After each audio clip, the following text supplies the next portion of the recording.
ಹಿಂದೂ ಧರ್ಮದಲ್ಲಿ ಅತ್ಯಂತ ದೊಡ್ಡ ಮತ್ತು ಅತ್ಯಂತ ಪವಿತ್ರವಾದ ಉತ್ಸವಗಳಲ್ಲಿ ಪ್ರಮುಖವಾದಂತಹ ಜಾಗತಿಕ ಮಟ್ಟದಲ್ಲಿ ಸದ್ದು ಮಾಡಿರುವ ಮಹಾಕುಂಭಮೇಳ ಕಳೆದ 3 ವಾರಗಳಿಂದ ಉತ್ತರ ಪ್ರದೇಶದ ಪ್ರಯಾಗ್ರಾಜ್ನಲ್ಲಿ ಯಶಸ್ವಿಯಾಗಿ ನಡೀತಾ ಇದೆ. ಈಗಾಗಲೇ ಸುಮಾರು 30 ಕೋಟಿ ಭಕ್ತರು ತ್ರಿವೇಣಿ ಸಂಗಮದಲ್ಲಿ ತೀರ್ಥ ಸ್ನಾನವನ್ನ ಮಾಡಿದ್ದು, ದಿನದಿಂದ ದಿನಕ್ಕೆ ಭಕ್ತರ ಸಂಖ್ಯೆ ಹೆಚ್ಚಾಗ್ತಾನೆ ಇದೆ. ದೇಶ ಹಾಗೂ ವಿದೇಶದ ಗಣ್ಯರು ಕೂಡ ಮಹಾಕುಂಭ ಮೇಳದಲ್ಲಿ ಭಾಗಿಯಾಗ್ತಾ ಇದ್ದು, ಇಂದು ಪ್ರಧಾನಿ ನರೇಂದ್ರ ಮೋದಿ ಉತ್ತರ ಪ್ರದೇಶದ ಪ್ರಯಾಗ್ರಾಜ್ನ ಮಹಾಕುಂಭ ಮೇಳಕ್ಕೆ ಭೇಟಿಯನ್ನ ನೀಡಿ ಪವಿತ್ರ ಸ್ನಾನವನ್ನ ಕೈಗೊಂಡರು.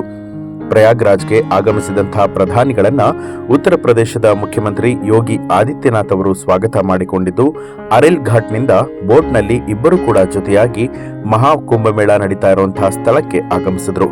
ಬಳಿಕ ಕೇಸರಿ ಬಟ್ಟೆಯಲ್ಲಿ ಕಾಣಿಸಿಕೊಂಡಂತಹ ಪ್ರಧಾನಿ ನರೇಂದ್ರ ಮೋದಿ ಅವರು ಬಿಗಿ ಭದ್ರತೆಯಲ್ಲಿ ಗಂಗಾ, ಯಮುನಾ ಹಾಗೂ ಸರಸ್ವತಿ ನದಿಗಳ ಸಂಗಮ ಕ್ಷೇತ್ರವಾದ ತ್ರಿವೇಣಿ ಸಂಗಮದಲ್ಲಿ ಪವಿತ್ರ ಸ್ನಾನವನ್ನ ಕೈಗೊಂಡರು. ತ್ರಿವೇಣಿ ಸಂಗಮದ ನೀರಿನಲ್ಲಿ 3 ಬಾರಿ ಮುಳುಗಿ ಹಾಕಿ ದೇವರಲ್ಲಿ ಪ್ರಾರ್ಥನೆಯನ್ನ ಕೂಡ ಸಲ್ಲಿಸಿದ್ದಾರೆ. ನೀರಿನಲ್ಲೇ ನಿಂತು ಕೈಯಲ್ಲಿ ರುದ್ರಾಕ್ಷಿಯನ್ನ ಹಿಡಿದು ಜಪವನ್ನ ಮಾಡಿ ಮಂತ್ರಪಠನ ಮಾಡುತ್ತಾ ಗಂಗಾ ನದಿಗೆ ನಮಸ್ಕಾರವನ್ನ ಮಾಡಿದ್ರು.